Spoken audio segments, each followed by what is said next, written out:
Have you ever dreamed about a more efficient treatment for diabetes?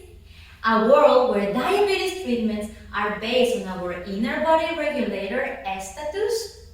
Well, that's a world that I'm aiming for, where healthcare can be more efficient and helps to trace the progression of one of the most widespread chronic diseases over the world, diabetes.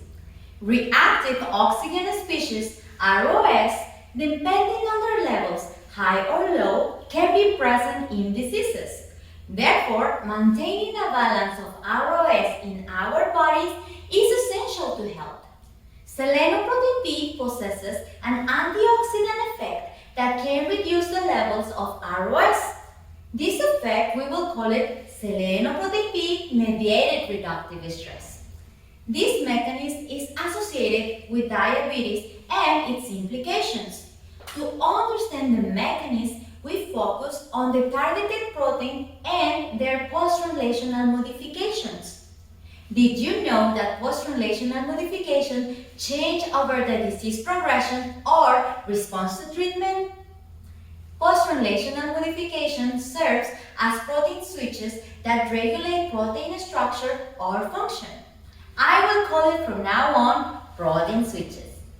How can we detect protein switches associated with selenoprotein B mediated reductive stress?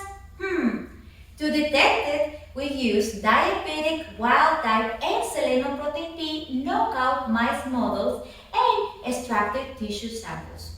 Those tissues were labeled according to the status, oxidized or reduced. After the labeling process, the proteins were sent for the LC-MS analysis. Thanks to bioinformatic and AI tools, we could detect the potential protein switches affected by selenoprotein B mediated reductive stress. Our results have shown the impact of these protein switches on different metabolic pathways associated with diabetes.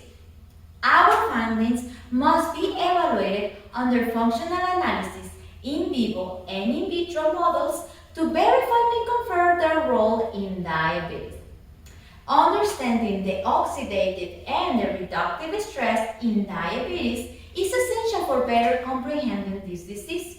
In the end, one of the final goals of my project is to discover protein switches that can be applied as biomarkers to prevent and treat diabetes in the future. To all diabetic patients out there, we are working hard to improve your health. Thank you.